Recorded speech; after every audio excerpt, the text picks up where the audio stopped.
నేడు అంటూ గత ప్రభుత్వం చేసింది మొత్తం ప్రచార ఆర్భాటమే. 2 విడతల్లో చేసిన నాడు నేడు పనులు మొత్తం అవినీతి నాసిరకం. 2 విడతల్లో పనులు మొత్తం పెండింగ్ పెట్టారు.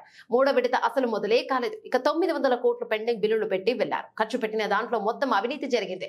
దానిపైన విచారణ జరుగుతుంది. గత ప్రభుత్వం అస్తవ్యస్త విధానాలతో 72,000 మంది విద్యార్థులు ప్రభుత్వం బడుల నుంచి వెళ్లిపోయారు. మినిస్టర్ నారా లోకేష్ మొదటి ప్రశ్నకి సమాధానం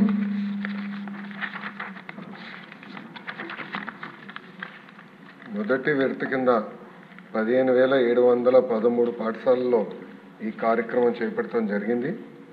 కానీ మొదటి విడత పూర్తి చేసడానికి ఇంకొక 880 కోట్ల 39 లక్షల రూపాయలు అవసరం ఉంది. రెండో విడత కింద 22,311 పాఠశాలలో పనులు చేపట్టడం జరిగింది. కానీ ఇది కూడా పూర్తి చేసేదానికి 3,907.75 కోట్ల రూపాయలు